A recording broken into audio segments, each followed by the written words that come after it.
ನಮಸ್ಕಾರ ವೀಕ್ಷಕರೇ. Father Muller medical college ಮತ್ತು ಆಸ್ಪತ್ರೆ ಅರ್ಪಿಸುವ ಆರೋಗ್ಯ ಕಿರಣ ವಿಶೇಷ ವೈದ್ಯಕೀಯ ಸಂವಾದ ಕಾರ್ಯಕ್ರಮಕ್ಕೆ ಸ್ವಾಗತ. ನಾನು ಪೃಥ್ವಿ. ಇವತ್ತು ನಾವು ಜನರಲ್ ಪ್ರೆಗ್ನೆನ್ಸಿ ಕೇರ್ ಅಂದರೆ ಸಾಮಾನ್ಯವಾಗಿ ಗರ್ಭಿಣಿಯರು ವಹಿಸಬೇಕಾದಂತಹ ಕಾಳಜಿಯ ಬಗ್ಗೆ ಮಾಹಿತಿಯನ್ನು ನೀಡೋದಕ್ಕಿದ್ದೇವೆ. ಈ ಮಾಹಿತಿಯನ್ನು ನೀಡಲು ನಮ್ಮ ಜೊತೆಗೆ ಫಾದರ್ ಮುಲ್ಲರ್ ಮೆಡಿಕಲ್ ಕಾಲೇಜಿನ department of OBG senior resident ಆಗಿರುವಂತಹ ಡಾಕ್ಟರ್ ನಿಕಿತಾ ಜೇಮ್ಸ್ ರವರಿದ್ದಾರೆ. ಬನ್ನಿ ಅವರನ್ನ ಕಾರ್ಯಕ್ರಮಕ್ಕೆ ಸ್ವಾಗತಿಸೋಣ. ಡಾಕ್ಟರ್, ಕಾರ್ಯಕ್ರಮಕ್ಕೆ ಸ್ವಾಗತ. Thank you. ಎಸ್ ಡಾಕ್ಟರ್, ಈಗ ಗರ್ಭಿಣಿ ಅಂತ ತಿಳಿದುಕೊಂಡ್ಮೇಲೆ ಫಸ್ಟಿಗೆ ತಗೊಳ್ಬೇಕಾದಂತಹ ಕೇರ್ ಯಾವುದು ಅಂತ? ಎಸ್, ಈಗ ಪ್ರೆಗ್ನೆನ್ಸಿ ಟೆಸ್ಟ್ ಪಾಸಿಟಿವ್ ಬಂದ ಕೂಡಲೇ ಅಥವಾ ಪೀರಿಯಡ್ಸ್ ಮುಟ್ಟು ಅಂತ ಹೇಳ್ತೇವೆ, ಸೊ ಅದು ಮಿಸ್ ಆದ ಕೂಡಲೇ ಫಸ್ಟ್ ಮಾಡಬೇಕಾದದ್ದು ಆಫ್ಕೋರ್ಸ್ ಹತ್ತಿರ ಇರುವ ಆಸ್ಪತ್ರೆ ಆಗಲಿ, ಕ್ಲಿನಿಕ್ ಆಗಲಿ, ಆರೋಗ್ಯ ಕೇಂದ್ರ ಆಗಲಿ, ಅಲ್ಲಿ ಹೋಗಿ ಪ್ರೆಗ್ನೆನ್ಸಿಯನ್ನು ಕನ್ಫರ್ಮ್ ಮಾಡಬೇಕು. ಕನ್ಫರ್ಮ್ ಮಾಡಿ ಅದೇನು ಫಸ್ಟ್ ಚೆಕಪ್ ಇದೆ, ಫಸ್ಟ್ ವಿಸಿಟ್ ಇದೆ, ಅದನ್ನು ಪೂರ್ತಿ ಮಾಡಿ ಆ ಪ್ರೆಗ್ನೆನ್ಸಿಯನ್ನು ರಿಜಿಸ್ಟರ್ ಮಾಡ್ಕೊಳ್ಬೇಕು. ಸೊ ಇದು ಯಾಕೆ ಮುಖ್ಯ ಅಂದರೆ ಯಾವಾಗ ಮಾಡೋದು ಅಂತ ಹೇಳೋದು ಜಾಸ್ತಿ ಮುಖ್ಯ. ಸೊ ಆದಷ್ಟು ಬೇಗ ಆಸ್ಪತ್ರೆಗೆ ಅಥವಾ ಡಾಕ್ಟ್ರನ್ನ ವಿಸಿಟ್ ಮಾಡಿ ಫಸ್ಟ್ ಚೆಕಪ್ ಮಾಡಿಸ್ಕೊಳ್ಬೇಕು. ಸೊ ಇದು ವೈ ದಿಸ್ ಇಸ್ ಇಂಪಾರ್ಟೆಂಟ್, ಯಾಕೆ ಮುಖ್ಯ ಅಂತ ಹೇಳಿದರೆ, ಲೈಕ್ ದ ಹೋಲ್ ಐಡಿಯಾ, ಒಂದು ಪ್ರೆಗ್ನೆನ್ಸಿ ಕೇರ್ ಅಂತ ಹೇಳೋದ್ರ ಐಡಿಯಾ ಅಂದರೆ ಆ ಗರ್ಭಾವಸ್ಥೆಯ ಪೀರಿಯಡ್ 9 ತಿಂಗಳು ಆದಷ್ಟು ನಾರ್ಮಲ್ ಆಗಿರಬೇಕು. ಆ್ಯಂಡ್ ಅದರ ಎಂಡಲ್ಲಿ 9 ತಿಂಗಳ ನಂತರ ಒಂದು ಆರೋಗ್ಯವಂತ ಮಹಿಳೆ ಅಥವಾ ತಾಯಿಯಿಂದ ಆದಷ್ಟು ಆರೋಗ್ಯವಂತ ಮಗು ಹುಟ್ಟಬೇಕಂತ ಇರೋದು. ಸೊ ಇದಕ್ಕೆ ಆ ಫಸ್ಟ್ ಚೆಕಪ್ ಆದಷ್ಟು ಬೇಗ ಆಗಬೇಕು. ಸೊ ಯಾಕಂದರೆ ಈಗ ಮುಂದೆ ಹೋಗಿ ಆ ಪ್ರೆಗ್ನೆನ್ಸಿಯಲ್ಲಿ ಕೆಲ ಕಾಂಪ್ಲಿಕೇಶನ್ಸ್, ಕಾಯಿಲೆಗಳು ಬರ್ಬೋದು, BP ಅಂತ ಕಾಯಿಲೆಗಳು ಬರ್ಬೋದಾ ಅಂತ ಇರುವ ರಿಸ್ಕ್ ನಮಗೆ ಮುಂಚೆನೇ ಗೊತ್ತಾಗ್ಬೋದು. ಸೊ ಇದಕ್ಕೆ ಆ ಫಸ್ಟ್ ಚೆಕಪ್ ತುಂಬ ಇಂಪಾರ್ಟೆಂಟ್. ಹಾಗೆಯೇ ಮಕ್ಕಳಲ್ಲಿ ಕಂಡುಬರೋ ಕೆಲವು ಕಾಯಿಲೆಗಳು, ಪ್ರಾಬ್ಲಮ್ಸ್, ಇದನ್ನು ಕೂಡ ಆದಷ್ಟು ಬೇಗ ನಾವು ಡಿಟೆಕ್ಟ್ ಮಾಡ್ಬೋದು, ಅಥವಾ ಅದು ಬರಲಿಕ್ಕಿರುವ ರಿಸ್ಕ್ ಎಷ್ಟಿದೆ ಅಂತ ಹೇಳೋದು ಬೇಗ ಡಿಟೆಕ್ಟ್ ಮಾಡ್ಬೋದು. ಆ್ಯಂಡ್ ಅದು ರಿಸ್ಕ್ ಇದ್ದರೆ ನಮಗೆ ಅದನ್ನು ಕಡಿಮೆ ಮಾಡಿಸ್ಲಿಕ್ಕಿರುವ ಏನಾದರೂ ಟ್ರೀಟ್ಮೆಂಟ್ ಸ್ಟಾರ್ಟ್ ಮಾಡ್ಬೋದು. ಇನ್ನೊಂದಾದರೆ ಆಲ್ರೆಡಿ ಕಾಯಿಲೆ ಇದ್ದವರಲ್ಲಿ, BP ಇರಲಿ, ಮಧುಮೇಹ ಇರಲಿ, ಅಲ್ಲ ಹಾರ್ಟಿನ ಕಾಯಿಲೆ ಇರಲಿ, ಸೊ ಆ ಥರ ಕಾಯಿಲೆ ಇದ್ದವರಲ್ಲಿ ಸೊ ಅದೇನು ಕಂಟ್ರೋಲಲ್ಲಿದೆಯಾ, ಈಗ ಕೊಡ್ತಾ ಇರುವ ಟ್ರೀಟ್ಮೆಂಟ್ ಸಾಕಾಗುತ್ತಾ, ಪ್ರೆಗ್ನೆನ್ಸಿ ತಡ್ಕೊಳ್ಳಿಕ್ಕಾಗುತ್ತಾ, ಟ್ರೀಟ್ಮೆಂಟ್ ಏನಾದರೂ ಚೇಂಜ್ ಮಾಡಬೇಕಾ ಅಂಥದ್ದೆಲ್ಲ ಬೇಗ ನಾವು ಚೆಕಪ್ ಮಾಡಿ ನೋಡ್ಕೊಳ್ಬೇಕು. ಇದು ಬಿಟ್ಟರೆ ಕೆಲವರಿಗೆ ಡೇಟ್ಸ್ ಇದು ಕನ್ಫ್ಯೂಷನ್ ಇರ್ತದೆ. ಓಕೆ, ಲಾಸ್ಟ್ ಮುಟ್ಟಾಗಿರೋದು ಯಾವಾಗ ಅಂತ ಕನ್ಫ್ಯೂಷನ್ ಇರ್ತದೆ. ಸೊ ಇಂಥವರಲ್ಲಿ ಕರೆಕ್ಟ್ ಡೇಟ್, ಎಕ್ಸಾಕ್ಟ್ ಡೇಟ್ ಏನು ಅಂತ ಗೊತ್ತಾಗಬೇಕಿದ್ರೆ ನಾವು ಅದಕ್ಕೆ ಮಾಡುವಂಥ ಚೆಕಪ್ ಆರ್ ಅಲ್ಟ್ರಾಸೌಂಡ್ ಸ್ಕ್ಯಾನ್ ಏನಿದೆ ಅದು ಆದಷ್ಟು ನಾವು ಎಷ್ಟು ಬೇಗ ಮಾಡ್ತೇವೆ ಅಷ್ಟು ನಮಗೆ ಆ ಕರೆಕ್ಟ್ ಆದ ಡೇಟ್, ಡೆಲಿವರಿ ಡೇಟ್ ಎಷ್ಟು ಬೇಗ ಅಂತ ಸಿಗ್ತದೆ. ಅರೌಂಡ್ 2 to 2.5 ಮಂತ್ಸಲ್ಲಿ ಮಾಡ್ಬೋದು. ನಾವು ವಾರದ ಲೆಕ್ಕದಲ್ಲಿ ಹೇಳ್ತೇವೆ. ಸೊ 6 to 8 ವೀಕ್ಸ್ ಹಾಗೆ, ಮ್ಯಾಕ್ಸಿಮಮ್ 3 ಮಂತ್ಸ್ ಒಳಗೆ ಫಸ್ಟ್ ಚೆಕಪ್ ಆಗಬೇಕು. ಸೊ ಪ್ರೆಗ್ನೆನ್ಸಿ ಟೈಮಲ್ಲಿ ಎಷ್ಟು ಸಲ ಚೆಕಪ್ ಮಾಡಿಸ್ಬೇಕು ಅಂತ? Yes, so provided normal pregnancy ಇದ್ದರೆ, ಅಂದರೆ ಲೋ ರಿಸ್ಕ್ ಅಂತ ಹೇಳ್ತೇವೆ, ಬೇರೆ ಯಾವ ಥರ ಕಾಂಪ್ಲಿಕೇಶನ್ ಸಮಸ್ಯೆ ಅಥವಾ ಕಾಯಿಲೆಗಳು ಇಲ್ಲದಿದ್ದಲ್ಲಿ ನಾವು ಒಂದು 6.5 ಮಂತ್ಸ್ ಅಂದರೆ 28 ವೀಕ್ಸ್ ತನಕ ಪ್ರತಿ ತಿಂಗಳು ಚೆಕಪ್ ಮಾಡಬೇಕು ಅಂತ ಹೇಳ್ತೇವೆ. ಅದಾದ ನಂತರ 9ನೇ ತಿಂಗಳು ಶುರುವಾಗುತ್ತೆ 36 ವೀಕ್ಸ್ ತನಕ 2 ವಾರಕ್ಕೊಮ್ಮೆ ಚೆಕಪ್ ಮಾಡಿಸ್ಬೇಕು. ಆ್ಯಂಡ್ ಲಾಸ್ಟ್ ತಿಂಗಳಲ್ಲಿ 9ನೇ ತಿಂಗಳಲ್ಲಿ ವಾರಕ್ಕೆ ಒಂದು ಚೆಕಪ್ ಮಾಡಿಸ್ಬೇಕು. ಸೊ ಇದು ಲೋ ರಿಸ್ಕ್ ಆರ್ ನಾರ್ಮಲ್ ಪ್ರೆಗ್ನೆನ್ಸಿಯಲ್ಲಿ. ಏನೇ ಥರದ ರಿಸ್ಕ್ ಇದ್ದಲ್ಲಿ ಡಾಕ್ಟರ್ ಹೇಳಿದ ಪ್ರಕಾರ ಸೊ ಮೋರ್ ಫ್ರೀಕ್ವೆಂಟ್ಲಿ, ಜಾಸ್ತಿ ಸಲ ಚೆಕಪ್ ಮಾಡಿಸ್ಬೇಕು. ಸಪೋಸ್ ಈಗ ಇಷ್ಟು ಸಲ ವಿಸಿಟ್ಸ್ ಆಗೋದೇ ಇಲ್ಲ, ಯಾವುದೇ ತುಂಬ ಹಲವು ಕಾರಣಕ್ಕೆ ಕೆಲವರಿಗೆ ಇಷ್ಟು ಸಲ ಆಸ್ಪತ್ರೆಗೆ ಬರಲಿಕ್ಕೆ ಆಗೋದಿಲ್ಲ. ಸೊ ಅಂಥದ್ರಲ್ಲಿ ಮಿನಿಮಮ್ 4 ಟೈಮ್ಸ್ ಚೆಕಪ್ ಮಾಡಿಸ್ಬೇಕು. ಸೊ ಇದು ಯಾವಾಗಂದರೆ ಒಂದು ಪ್ರೆಗ್ನೆನ್ಸಿ ಡಿಟೆಕ್ಟ್ ಆದ ಕೂಡಲೇ ಅಥವಾ ಪೀರಿಯಡ್ಸ್ ಮಿಸ್ ಆದ ಕೂಡಲೇ ಅಥವಾ ವಿದಿನ್ 3 ಮಂತ್ಸ್ 3 ತಿಂಗಳ ಒಳಗೆ. ಸೆಕೆಂಡ್ ಚೆಕಪ್ ಅಂದರೆ 4ರಿಂದ 6ನೇ ತಿಂಗಳದ ಗ್ಯಾಪಲ್ಲಿ ಮಾಡಬೇಕು. 3ನೇದು 7ರಿಂದ 8ನೇ ತಿಂಗಳು. ಸೊ ಲಾಸ್ಟ್ ಚೆಕಪ್ ಅಂದರೆ 9ನೇ ತಿಂಗಳು, ಲಾಸ್ಟ್ ತಿಂಗಳಲ್ಲಿ ಮಾಡಿಸ್ಬೇಕು. ಸೊ ಇದು ಈ ಪರ್ಟಿಕ್ಯುಲರ್ ಪಾಯಿಂಟ್ ಆಫ್ ಟೈಮಲ್ಲಿ ನಾವು ಮಾಡುವಂಥ ಇನ್ವೆಸ್ಟಿಗೇಷನ್ಸ್ ಇದೆ, ಚೆಕಪ್ಸ್ ಇದೆ, ಬೋತ್ ತಾಯಿಗೂ ಮಗುಗೂ. ಸೊ ಅಟ್ಲೀಸ್ಟ್ ಕಡ್ಡಾಯವಾಗಿ ಮಿನಿಮಮ್ 4 ವಿಸಿಟ್ಸ್ ಮಾಡಲೇಬೇಕು. ಮತ್ತು ಗರ್ಭಿಣಿಯರು ಕಡ್ಡಾಯವಾಗಿ ಒಂದು ಮಾತ್ರೆ ತಗೊಳ್ಬೇಕು ಅಂತ ಹೇಳಿರ್ತದಲ್ವಾ? ಹೌದು. ಅದು ಮಾತ್ರೆ ಬಗ್ಗೆ ಏನಾದರೂ ಹೇಳಿ? ಎಸ್, ಸೊ ನಾವು ಕಂಪಲ್ಸರಿಲಿ ಕೊಡುವ ಮಾತ್ರೆ ಅಂತ ಹೇಳಿದರೆ ವಿಟಮಿನ್ ಅಥವಾ ವಿಟಮಿನ್ ಥರ ಇರುವ ಮಾತ್ರೆಗಳು. ಸೊ ಏನಂದರೆ ಪ್ರೆಗ್ನೆನ್ಸಿಯಲ್ಲಿ ಅನೀಮಿಯಾ, ರಕ್ತಹೀನತೆ, ಹಿಮೋಗ್ಲೋಬಿನ್ ಕಡಿಮೆ, ರಕ್ತ ಕಡಿಮೆ ಅಂತ ಹೇಳ್ತೇವೆ. ಸೊ ಇದು ತುಂಬ ಕಾಮನ್ ಆಗಿ ಕಂಡುಬರ್ತದೆ, ಎಸ್ಪೆಷಲಿ ನಮ್ಮ ರಾಜ್ಯದಲ್ಲಿ. ಸೊ ಪ್ರೆಗ್ನೆನ್ಸಿ ರಿಲೇಟೆಡ್ ನಾವೇನೇನು ಡಿಸೀಸಸ್, ಕಾಂಪ್ಲಿಕೇಶನ್ಸ್ ಕಂಡುಬರ್ತೇವೆ ಅದರಲ್ಲಿ ಕಾಮನ್ ಆಗಿರೋದು ರಕ್ತಹೀನತೆ ಅಂತ. ಸೊ ಅದಕ್ಕೆ ನಾವು ಅದನ್ನು ಪ್ರಿವೆಂಟ್ ಮಾಡಲಿಕ್ಕೆ, ತಡೆಗಟ್ಟಲಿಕ್ಕೆ ಏನು ಮಾಡ್ತೇವೆ ಅಂತ ಹೇಳಿದರೆ ಅದಕ್ಕಿರುವ ವಿಟಮಿನ್ ಮಾತ್ರೆ ಸ್ಟಾರ್ಟ್ ಮಾಡ್ತೇವೆ. ಸೊ ಇದರಲ್ಲಿ ಒಂದು folic acid. So pregnancy detect ಆದ ಕೂಡಲೇ ನಾವು ಫೋಲಿಕ್ ಆ್ಯಸಿಡ್ ಮಾತ್ರೆ ಶುರು ಮಾಡ್ತೇವೆ. ಆಮೇಲೆ 4ನೇ ತಿಂಗಳಿಂದ ಅಯನ್ ಅಂದರೆ ಕಬ್ಬಿಣಾಂಶ ಇರುವ ಮಾತ್ರೆ. ಸೊ ಇದೆರಡು ಮಾತ್ರೆ, ಅಯನ್ ಆ್ಯಂಡ್ ಫೋಲಿಕ್ ಆ್ಯಸಿಡ್ ಮಾತ್ರೆ ಶುರು ಮಾಡ್ತೇವೆ. ಸೊ 9 ತಿಂಗಳ ಪ್ರೆಗ್ನೆನ್ಸಿಯಲ್ಲಿ ಮಿನಿಮಮ್ 100 ಡೇಸ್ ಈ iron and folic acid tablets ತಗೊಳ್ಳೇಬೇಕು. ಅದು ಬಿಟ್ಟರೆ ಕ್ಯಾಲ್ಶಿಯಂ ಮಾತ್ರೆನೂ ಕೊಡ್ತೇವೆ. ಸೊ ಇಷ್ಟು ಕಂಪಲ್ಸರಿ. ಈ ಪ್ರೆಗ್ನೆನ್ಸಿಯಲ್ಲಿ ವ್ಯಾಕ್ಸಿನ್ಸ್ ಎಲ್ಲ ತಗೊಳ್ತಾರಲ್ಲ, ಸೊ ತಗೊಳ್ಬಹುದಾ ಅಂತ ಹೇಳಿ. ಯಾ, ಸೊ ಕೆಲವು ವ್ಯಾಕ್ಸಿನ್ಸ್ ತಗೊಳ್ಬೋದು. ಓಕೆ, ಸೊ ಕಡ್ಡಾಯವಾಗಿ ತಗೊಳ್ಬೇಕಾದಂದರೆ T T vaccine, tetanus vaccine. So ಮುಂಚೆ ನಾವು ಖಾಲಿ ಟೆಟನಸ್ಗಷ್ಟೇ ವ್ಯಾಕ್ಸಿನ್ ಕೊಡ್ತಿದ್ವಿ. ಇತ್ತೀಚಿನ ಗೈಡ್ಲೈನ್ಸ್ ಪ್ರಕಾರ ನಾವು ಟೆಟನಸ್ ಪ್ಲಸ್ ಡಿಫ್ತೇರಿಯಾ ಅಂದರೆ ಗಂಟಲ್ಮಾರಿ ಅಂತಾರೆ, ಸೊ ಇದೆರಡಕ್ಕೂ ಇರುವ ವ್ಯಾಕ್ಸಿನ್ ಅಡ್ವೈಸ್ಡ್ ಇದೆ ಗೈಡ್ಲೈನ್ಸ್ ಪ್ರಕಾರ. ಸೊ ಇದು ವ್ಯಾಕ್ಸಿನ್ ಕೊಡಬೇಕು. ಅದು ಬಿಟ್ಟರೆ ಉಳಿದ ವ್ಯಾಕ್ಸಿನ್ ಬಗ್ಗೆ ಹೇಳೋದಿದ್ರೆ, ಕೆಲವು ವ್ಯಾಕ್ಸಿನ್ ಅಗತ್ಯ ಇದ್ದಲ್ಲಿ, ಸಪೋಸ್ ಎಕ್ಸ್ಪೋಜರ್ ರಿಸ್ಕ್ ಇದ್ದಲ್ಲಿ, ಸಪೋಸ್ ಈಗ ಇನ್ಫ್ಲುಯೆನ್ಸಾ ಕಾಯಿಲೆ ಬರ್ತಾ ಇದೆ, ಸೊ ತಾಯಿಗೂ ಎಕ್ಸ್ಪೋಸ್ ಆಗುವ ಅಥವಾ ಕಾಯಿಲೆ ಬರುವ ಚಾನ್ಸಸ್ ಇದೆ, ಇನ್ಫೆಕ್ಟ್ ಆಗುವ ಚಾನ್ಸಸ್ ಇದೆ ಅಂತ ಇದ್ದರೆ ತಗೊಳ್ಬೋದು ಡಾಕ್ಟ್ರನ್ನ ಕನ್ಸಲ್ಟ್ ಮಾಡಿದ ನಂತರ. ಇಲ್ಲ ರೇಬೀಸ್ ವ್ಯಾಕ್ಸಿನ್ ಇರಲಿ, ಓಕೆ, ಅಂಥದ್ದು ಪರ್ಟಿಕ್ಯುಲರ್ ಸಿಚುವೇಷನ್ ಪ್ರಕಾರ ತಗೊಳ್ಬೋದು. ಕೋವಿಡ್ ವ್ಯಾಕ್ಸಿನ್ ಕೂಡ ತಗೊಳ್ಬೋದು, ಯಾವುದೇ ತಿಂಗಳಲ್ಲಿ ತಗೊಳ್ಬೋದು, ಡೆಲಿವರಿ ನಂತರನೂ ಹಾಲುಣಿಸುವಾಗಲೂ ತಗೊಳ್ಬೋದು.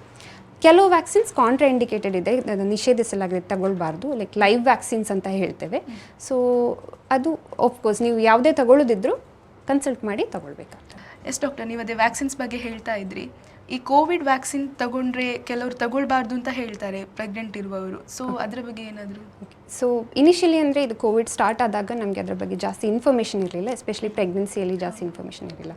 But of late after several studies ಪ್ರೆಗ್ನೆನ್ಸಿಯಲ್ಲೂ ಕೋವಿಡ್ ವ್ಯಾಕ್ಸಿನ್ ಕೊಡಲೇಬೇಕು. ಬಿಕಾಸ್ ಈಗ ಉಳಿದವರು ಎಷ್ಟು ಇನ್ಫೆಕ್ಷನ್ಗೆ ರಿಸ್ಕಲ್ಲಿದ್ದಾರೋ ಅಷ್ಟೇ ರಿಸ್ಕ್ ಆಫ್ ಇನ್ಫೆಕ್ಷನ್ ಪ್ರೆಗ್ನೆನ್ಸಿಯಲ್ಲೂ ಇದೆ. ಪ್ಲಸ್ ಕಾಂಪ್ಲಿಕೇಶನ್ಸ್ ಅಂತ ಹೇಳಿದರೆ ಉಳಿದವ್ರಿಗೆ ಹೇಗಾಗುತ್ತೋ ಅದೇ ರೀತಿಯಲ್ಲಿ ಸೈಡ್ ಎಫೆಕ್ಟ್ಸ್ ಆಗ್ಬೋದು. ಓಕೆ, ಸೊ ಪ್ರೆಗ್ನೆನ್ಸಿಯಲ್ಲೂ ಕೋವಿಡ್ ವ್ಯಾಕ್ಸಿನ್ ತಗೊಳ್ಬೋದು, ಯಾವ ಟ್ರೈಮೆಸ್ಟರ್ ಯಾವ ತಿಂಗಳಲ್ಲೂ ತಗೊಳ್ಬೋದು, ಡೆಲಿವರಿ ನಂತರ ಲ್ಯಾಕ್ಟೇಷನ್ ಪೀರಿಯಡ್ ಅಂದರೆ ಮಗುಗೆ ಹಾಲು ಕುಡಿಸೋ ಟೈಮಲ್ಲೂ ತಗೊಳ್ಬೋದು. ಸೊ ಏನು ಸೈಡ್ ಎಫೆಕ್ಟ್ಸ್ ಇಲ್ಲ, ಏನು ಚೇಂಜಸ್ಸೂ ಇಲ್ಲ. ಈ ಪ್ರೆಗ್ನೆನ್ಸಿ ಟೈಮಲ್ಲಿ ಅವರು ಯಾವ ಥರ ಆಹಾರವನ್ನು ಕನ್ಸ್ಯೂಮ್ ಮಾಡ್ಬೋದು ಅಂತ, ಅವರಿಗೆ ಏನಾದರೂ ಪರ್ಟಿಕ್ಯುಲರ್ ಆಗಿ ಈ ಆಹಾರ ತಿನ್ಬೋದು ಅಂತ ಏನಾದರೂ ಇದೆಯಾ ಅಂತ? ಎಲ್ಲ ರೀತಿಯ ಪೋಷಣಾಂಶ ಸಿಗಬೇಕು ತಾಯಿಗೂ ಮಗುಗೇನು. ಸೊ ಒಂದು ಅಂದರೆ ಎಷ್ಟು ಕ್ಯಾಲರೀಸ್ ಅಥವಾ ಎಷ್ಟು ಅಮೌಂಟ್ ಆಫ್ ಫುಡ್ ತಗೊಳ್ತೇವೆ ಅದು ಇಂಪಾರ್ಟೆಂಟ್. ಅದಕ್ಕಿಂತ ಇಂಪಾರ್ಟೆಂಟ್ ಯಾವ ಥರ ಆಹಾರ ತಗೊಳ್ತೇವೆ ಅಂತ ಇರೋದು. ಸೊ ಫಸ್ಟ್ ಎಷ್ಟು ಕ್ಯಾಲರೀಸ್ ಎಷ್ಟು ಒಂದು ದಿನದಲ್ಲಿ ತಗೊಳ್ಬೇಕು ಅಂತ ಹೇಳಿದರೆ ಡಿಪೆಂಡ್ಸ್ ಆನ್ ನಿಮ್ಮದು ತೂಕ, ವೆಯ್ಟ್ ಮೇಲೆ ಡಿಪೆಂಡ್ ಆಗ್ತದೆ. ಪ್ರೆಗ್ನೆನ್ಸಿಗಿಂತ ಮುಂಚೆ ಎಷ್ಟು ವೆಯ್ಟ್ ಇತ್ತು ಅದ್ರ ಮೇಲೆ ಡಿಪೆಂಡ್. ಸೊ ನಾರ್ಮಲ್ ವೆಯ್ಟ್ ಇರೋರಿದ್ದರೆ ಒಂದು ಅಂದಾಜು ಡೈಲಿ ಒಂದು 2260 ಕ್ಯಾಲರೀಸ್ ಅಷ್ಟು ಫುಡ್ ತಗೊಳ್ಬೇಕು.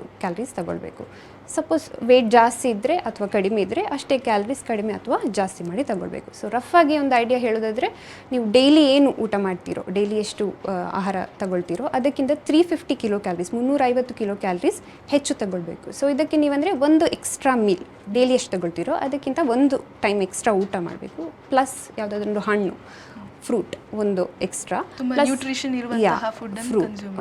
ಪ್ಲಸ್ ಒಂದು ನೀವು ಮೊಟ್ಟೆ ತಿನ್ನುವವರಾಗಿದ್ದರೆ ಸೊ 1 ಎಗ್ ಪ್ಲಸ್ ದಾಲ್ ಅಂತ ಐಟಮ್ಸ್ ಎಕ್ಸ್ಟ್ರಾ ಆ್ಯಡ್ ಮಾಡಿದರೆ ಆ 350 ಕಿಲೋ ಕ್ಯಾಲರೀಸ್ ನಿಮಗೆ ಸಿಗ್ತದೆ. ಪ್ಲಸ್ ನೀವೇನು ನೆನ್ಪಿಟ್ಕೋಬೇಕಂದ್ರೆ different types of vegetables include ಮಾಡಬೇಕು ಡೈಲಿ, ವೆಜಿಟೇಬಲ್ ಸ್ಯಾಲೆಡ್ ಥರ. ಮತ್ತು ಹಾಲು ಬೆಳಿಗ್ಗೆ ಮತ್ತು ರಾತ್ರಿನೂ 1/2 to 1 ಕಪ್ ಹಾಲು ಅಷ್ಟು ತಗೊಳ್ಬೇಕು. ಆಮೇಲೆ ಈಗ ನೀವು ಇನ್ ಬಿಟ್ವೀನ್ ಬ್ರೇಕ್ಫಾಸ್ಟ್ ಆದ ನಂತರ ಮಧ್ಯದಲ್ಲಿ 10:30 to 11 10:30 11 ಆ ಟೈಮಲ್ಲಿ ಒಂದು ಫ್ರೂಟ್ ಏನಾದರೂ, ಸಂಜೆ ತಿಂಡಿದ್ದು ಟೈಮಲ್ಲಿ ಒಂದು ಫ್ರೂಟ್, ನಟ್ಸ್, ಅದು ಗೋಡಂಬಿ, ದ್ರಾಕ್ಷಿ ಆ ಥರದ್ದು ಒಂದು ಫಿಸ್ಟ್ಫುಲ್ ಒಂದು ಮುಷ್ಟಿಯಷ್ಟು ತಗೊಂಡ್ರೆ ಕಂಪ್ಲೀಟ್ ನ್ಯೂಟ್ರಿಷನ್ ಸಿಗ್ತದೆ. ಅದು ಬಿಟ್ಟರೆ ನಿಮಗೆ ಕ್ಯಾಲ್ಶಿಯಂ ಡೆಫಿಷಿಯನ್ಸಿ ಆಗದಿರಲಿಕ್ಕೆ, ವೈಟಮಿನ್ ಡಿ ಸಿಗಲಿಕ್ಕೆ ಒಂದು 15 ಮಿನಿಟ್ಸ್ ಡೈಲಿ ಬಿಸಿಲಿಗೆ ಎಕ್ಸ್ಪೋಷರ್ ಆದರೆ ವೈಟಮಿನ್ ಡಿ ಇನಾಫ್ ಸಿಗ್ತದೆ. ಈಗ ಅವರು ಯಾವುದೇ ಆಹಾರವನ್ನು, ಅಂದರೆ ಒಂದು ಆಹಾರ ಇರ್ತದೆ, ಈ ಆಹಾರವನ್ನು ಮುಟ್ಲೇಬಾರ್ದು ಅಂತ ಹೇಳಿ ಏನಾದರೂ ಇದೆಯಾ?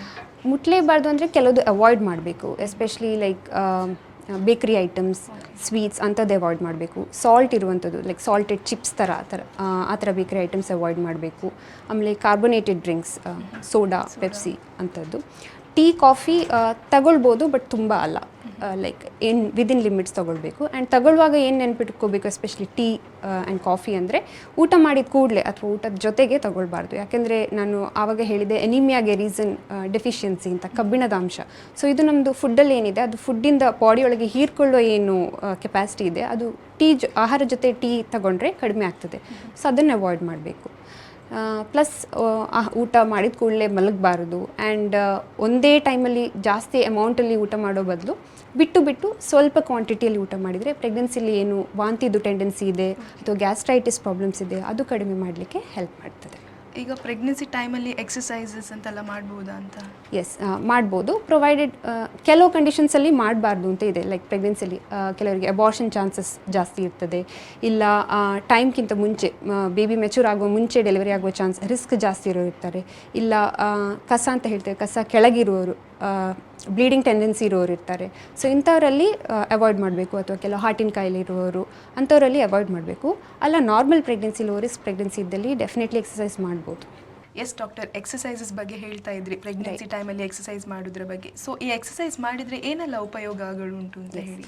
ಸೊ ಎಕ್ಸಸೈಸ್ ಮಾಡಿದರೆ ಈಗ ಪ್ರೆಗ್ನೆನ್ಸಿಯಲ್ಲಿ ನಾರ್ಮಲ್ ಆಗಿ ಕಂಡುಬರುವ ತುಂಬ ಮೈನರ್ ಸಮಸ್ಯೆಗಳು ಕಡಿಮೆ ಆಗಲಿಕ್ಕೆ ಹೆಲ್ಪ್ ಮಾಡ್ತದೆ. ಲೈಕ್ ಬ್ಯಾಕ್ ಏಕ್, ಬೆನ್ನು ನೋವು ಅಥವಾ ಸೊಂಟ ನೋವು, ಸೊ ಇದರ ಚಾನ್ಸಸ್ ಕಡಿಮೆ ಮಾಡ್ತದೆ. ಪ್ಲಸ್ ಮಲಬದ್ಧತೆ ಅಥವಾ ಕಾನ್ಸ್ಟಿಪೇಷನ್, ಸೊ ಅದು ಕಡಿಮೆ ಆಗಲಿಕ್ಕೆ ಹೆಲ್ಪ್ ಮಾಡ್ತದೆ. ಇದು ಬಿಟ್ಟರೆ ಸ್ಟ್ರೆಸ್ ರೆಡ್ಯೂಸ್ ಮಾಡಲಿಕ್ಕೆ ತುಂಬಾ ಯೂಸ್ಫುಲ್ ಇರ್ತದೆ. ನಿದ್ದೆ ಕರೆಕ್ಟಾಗಿ ಬರಲಿಕ್ಕೆ ಹೆಲ್ಪ್ಫುಲ್ ಆಗ್ತದೆ. ಪ್ಲಸ್ ಒಂದು overall general health status improve ಆಗಲಿಕ್ಕೆ ಹೆಲ್ಪ್ ಮಾಡ್ತದೆ. ಇದು ಬಿಟ್ಟರೆ ನಮ್ಮದು ಹೆರಿಗೆ ಟೈಮಲ್ಲಿ, ಲೇಬರ್ ಟೈಮಲ್ಲಿ ಹೆರಿಗೆ ನೋವೇನಿದೆ ಅದನ್ನು ತಡ್ಕೊಳ್ಳಿಕ್ಕಿರುವ ಕೆಪಾಸಿಟಿ ಅಥವಾ ಶಕ್ತಿ ಜಾಸ್ತಿ ಆಗಲಿಕ್ಕೆ ಹೆಲ್ಪ್ಫುಲ್ ಆಗ್ತದೆ.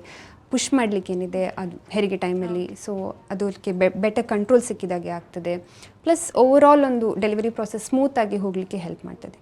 ಇದು ಬಿಟ್ಟರೆ ಲೈಕ್ ಡೆಲಿವರಿ ನಂತರ ಅಥವಾ ಫ್ಯೂಚರಲ್ಲಿ ಕೆಲವು ಮಹಿಳೆಯರಲ್ಲಿ ಗರ್ಚಿಲ ವೀಕ್ ಆಗಿ ಕೆಳಗೆ ಜಾರೋದು, ಅಥವಾ ಯೂರಿನ್ ಸಂಬಂಧ ಯೂರಿನ್ ಕಂಟ್ರೋಲ್ ಬಾರದಿರೋದು, ಅಥವಾ ಕೆಮ್ಮುವಾಗ ಅದಕ್ಕಷ್ಟೇ ಯೂರಿನ್ ಪಾಸ್ ಆಗೋದು, ಇಂಥ ಪ್ರಾಬ್ಲಮ್ಸ್ ಕಂಡು ಬರ್ಬೋದು.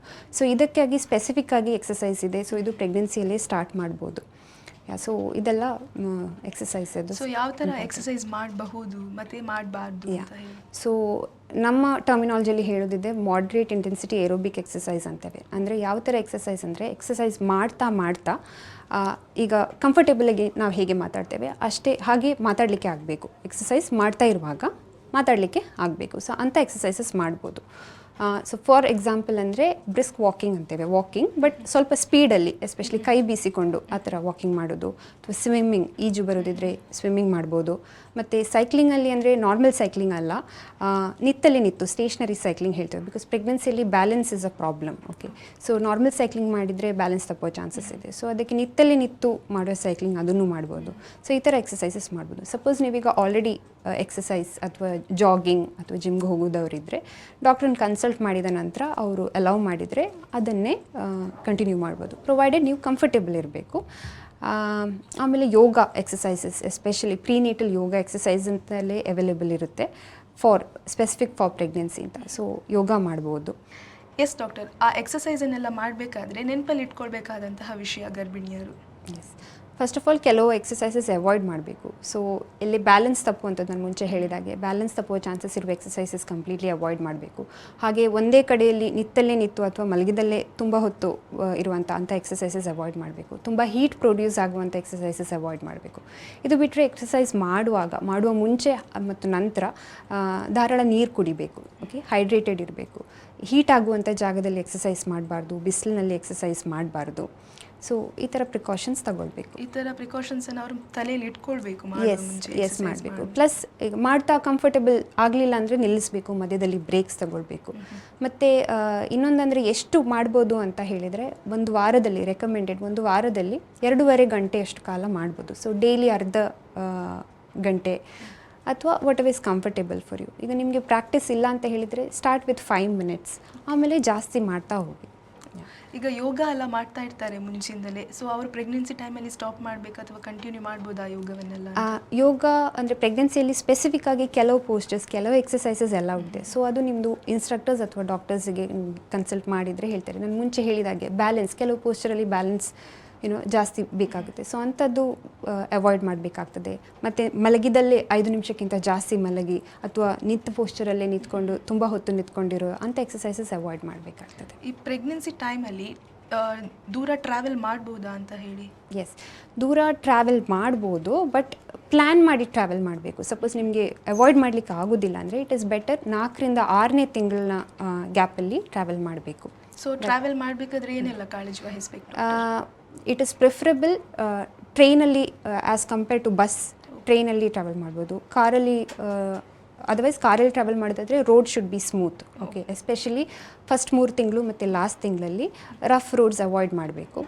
ಮತ್ತು ಇನ್ನೊಂದಂದರೆ ಈವನ್ ಏರೋಪ್ಲೇನ್ ಟ್ರಾವೆಲ್ ಮಾಡ್ಬೋದು 8 to 8.5 months 8-8.5 ತಿಂಗಳ ತನಕ ಏರ್ ಟ್ರಾವೆಲ್ ಮಾಡ್ಬೋದು. ಬಟ್ ಟ್ರಾವೆಲ್ ಮಾಡುವಾಗ ಎಸ್ಪೆಷಲಿ ದೂರ ಟ್ರಾವೆಲ್ ಮಾಡುವಾಗ ತುಂಬ ಹೊತ್ತು ಒಂದೇ ಜಾಗದಲ್ಲಿ ಕೂತಿರಬಾರ್ದು. ಕಾಲು ಮೂವ್ ಮಾಡ್ತಾ ಇರಬೇಕು, ನೀರು ಕುಡಿಬೇಕು, ಮಧ್ಯೆ ಮಧ್ಯೆ ಗ್ಯಾಪ್ಸ್ ತಗೊಳ್ತಾ ಇರಬೇಕು, ಇಂಥ ಕಾಳಜಿ ವಹಿಸಬೇಕು. ಎಸ್ ಡಾಕ್ಟರ್, ಈಗ ಪ್ರೆಗ್ನೆನ್ಸಿ ಟೈಮಲ್ಲಿ ಅಪಾಯಕಾರಿ ಲಕ್ಷಣಗಳು ಏನಾದರೂ ಕಂಡು ಬಂದರೆ ಅಥವಾ ಯಾವುದೆಲ್ಲ ಲಕ್ಷಣಗಳು ಕಂಡು ಬರ್ತದೆ ಅಂತ ಹೇಳಿ? ಎಸ್, ಇದಕ್ಕೆ ನಾವು ಪ್ರೆಗ್ನೆನ್ಸಿ ವಾರ್ನಿಂಗ್ ಸೈನ್ಸ್ ಅಥವಾ ಡೇಂಜರ್ ಸೈನ್ಸ್ ಅಂತ ಹೇಳ್ತೇವೆ. ಸೊ ಸಡನ್ನಾಗಿ ತುಂಬಾ ನೋವು ಬರೋದು, ಹೊಟ್ಟೆ ನೋವು ಬರೋದು, ತಲೆನೋವು, ಕಣ್ಣು ಮಂಜಾಗೋದು ಅಥವಾ ಫಿಟ್ಸ್ ಬರೋದು, ಬ್ಲೀಡಿಂಗ್ ರಕ್ತಸ್ರಾವ ಆಗೋದು ಅಥವಾ ನೀರು ಹೋಗೋದು, ದಮ್ಮು ಕಟ್ಟೋದು, ಇಂಥದ್ದೆಲ್ಲ ವಾರ್ನಿಂಗ್ ಸೈನ್ಸ್. ಅಥವಾ ಮಗುದು ಮೂಮೆಂಟ್ಸ್ ಕಡಿಮೆ ಆಗೋದು ಅಥವಾ ಸ್ಟಾಪ್ ಆಗೋದು, ಇಂಥದ್ದು ವಾರ್ನಿಂಗ್ ಸೈನ್ಸ್. ಸೊ ಇಂಥದ್ದು ಕಂಡು ಬಂದರಲ್ಲಿ ಡಿಲೇ ಮಾಡಬಾರ್ದು, ಆದಷ್ಟು ಬೇಗ ಹಾಸ್ಪಿಟಲ್ಗೆ ಬರಬೇಕು. ಈ ಗರ್ಭಿಣಿಯರಿಗೆ ನಿದ್ರೆಯ ಒಂದು ಏನಾದರೂ ಬ್ಯಾರಿಕೇಡ್ ಇದೆಯಾ ಅಂದರೆ, ಅಥವಾ ಅವರು ಹೆಲ್ದಿ ಆಗಿರಬೇಕಾದ್ರೆ ಏನು ನಿದ್ರೆ ಟೈಮಿಂಗ್ಸ್ ಏನಾದರೂ? ಸೊ ನಾವು ಅಡ್ವೈಸ್ ಮಾಡೋದೇನೆಂದರೆ ಎಡಿಕ್ವೇಟ್ ಸ್ಲೀಪ್. ಸೊ ರಾತ್ರಿಯಲ್ಲಿ 8 hours ಎಲ್ಲರೂ ಮಾಡುವ ಹಾಗೆ 8 hours ಅಡ್ವೈಸ್ಡ್ ಇದೆ. ಹಗಲೊತ್ತಲ್ಲೂ ನಿದ್ದೆ ಮಾಡಬೇಕು ಅಂತ ನಾವು ಅಡ್ವೈಸ್ ಮಾಡ್ತೇವೆ. ಅರೌಂಡ್ 2 hours 2 ಗಂಟೆಗಳ ಕಾಲ ಒಟ್ಟಿಗೆ ಮಾಡಬೇಕು ಅಂತಿಲ್ಲ, ಗ್ಯಾಪ್ ತಗೊಂಡು ಹಾಫ್ ಆನ್ ಅವರ್ ಹಾಗೆ ಡೇ ಟೈಮಲ್ಲೂ ಒಟ್ಟು 2 hours ನಿದ್ದೆ ಅಗತ್ಯ. ಈಗ ಈ ಗರ್ಭಿಣಿಯರು ಜಾಸ್ತಿ ಕೆಲಸ ಮಾಡಬಾರ್ದು ಅಂತ ಹೇಳ್ತಾರೆ. ಸೊ ಈಗ ಹೆಚ್ಚಿನಾಗಿ ಪ್ಯಾಂಪರಿಂಗ್ ಮಾಡುವವರು ಜಾಸ್ತಿ ಇರ್ತಾರೆ ಪೇರೆಂಟ್ಸ್ನವರು. ಸೊ ಇದ್ರ ಬಗ್ಗೆ ಏನು ಹೇಳ್ತೀರಿ ಡಾಕ್ಟರ್? ಸೊ ಅದು ಡಿಪೆಂಡ್ಸ್. ಈಗ ಅವರು ಕಂಫರ್ಟೇಬಲ್ ಇದ್ದರೆ ಡೈಲಿ ಮನೇಲಿ ಮಾಡುವಂಥ ಕೆಲಸ ಡೆಫಿನೆಟ್ಲಿ ಮಾಡ್ಬೋದು, ಪ್ರೊವೈಡೆಡ್ ದೇ ಆರ್ ಕಂಫರ್ಟೇಬಲ್. ಅವರಿಗೇನು ಕಷ್ಟ ಆಗ್ತಿಲ್ಲ ಅಂದರೆ. ಆಫ್ಕೋರ್ಸ್ ಭಾರ ಮತ್ತು ಕಷ್ಟದ ಕೆಲಸ ಮಾಡಬಾರ್ದು. ಎಸ್ ಡಾಕ್ಟರ್, ಕೊನೆಯದಾಗಿ ನಮ್ಮ ವೀಕ್ಷಕರಿಗೆ ಏನು ಹೇಳ್ತೀರಿ? ಕೊನೆಯದಾಗಿ ಅಂದರೆ ಐಡ್ ಲೈಕ್ ಟು ಸಮ್ಮರೈಸ್. ನಾನು ಇಷ್ಟೊತ್ತೇನು ಹೇಳಿದೆ ಅದನ್ನೇ ಪುನಃ ಹೇಳಲಿಕ್ಕೆ ಇಚ್ಛೆಪಡ್ತೇನೆ. ಸೊ ಪ್ರೆಗ್ನೆನ್ಸಿ ಡಿಟೆಕ್ಟ್ ಆದ ಕೂಡಲೇ ಆದಷ್ಟು ಬೇಗ ಆಸ್ಪತ್ರೆಗೆ ಬಂದು ಚೆಕಪ್ ಮಾಡಿಸ್ಕೊಳ್ಳಿ. ಅದಾದ ನಂತರ ಡಾಕ್ಟರ್ ಏನು ಹೇಳ್ತಾರೆ ಅದರ ಪ್ರಕಾರ, ಶೆಡ್ಯೂಲ್ ಪ್ರಕಾರನೇ ಹಾಸ್ಪಿಟಲ್ಗೆ ವಿಸಿಟ್ ಮಾಡಲಿಕ್ಕೆ ಬನ್ನಿ. ಇದು ಬಿಟ್ಟು ನಿಮಗೆ ಏನೇ ಡೌಟ್ಸ್ ಇದ್ರೂ ಪ್ರೆಗ್ನೆನ್ಸಿ ಕೇರ್ ಬಗ್ಗೆ ನಿಮಗೆ ಫಾದಮುಲ್ಲಾ ಹಾಸ್ಪಿಟಲ್ಗೆ ಬಂದು ಕನ್ಸಲ್ಟ್ ಮಾಡ್ಬೋದು. ಏನೇ ಡೌಟ್ ಇದ್ದರೂ ನಾವು ನಿವಾರಿಸಿ ಕೊಡ್ತೇವೆ. ಅದೇನೇನೇ ಚೆಕಪ್ಸ್ ಇದ್ದರೂ ಎಲ್ಲ ಫೆಸಿಲಿಟೀಸ್ ಅವೈಲ್ ಮಾಡ್ಕೊಳ್ಬೇಕು ಅಂತ I would advise. Yes doctor, pregnancy ಬಗ್ಗೆ ನಮಗೆ ಹೆಚ್ಚಿನ ಮಾಹಿತಿಯನ್ನು ನೀಡಿದ್ರಿ, ತಮಗೆ ಧನ್ಯವಾದಗಳು. Thank you. ನೋಡಿದ್ರಲ್ವಾ ವೀಕ್ಷಕರೇ, ಗರ್ಭಿಣಿಯರು ಸಾಮಾನ್ಯವಾಗಿ ತಮ್ಮ ಕಾಳಜಿಯನ್ನು ಹೇಗೆ ವಹಿಸಬೇಕು ಎಂದು. ಇದಾಗಿತ್ತು ಈ ಹೊತ್ತಿನ ವಿಶೇಷ ಕಾರ್ಯಕ್ರಮ. ನಿರಂತರ ಸುದ್ದಿ, ಮಾಹಿತಿ, ಮನೋರಂಜನೆಗಾಗಿ ನೋಡ್ತಾ ಇರಿ V4 ನ್ಯೂಸ್. ಇದು ಮುನ್ನುಡಿ, ಮುನ್ನಡೆಗಾಗಿ.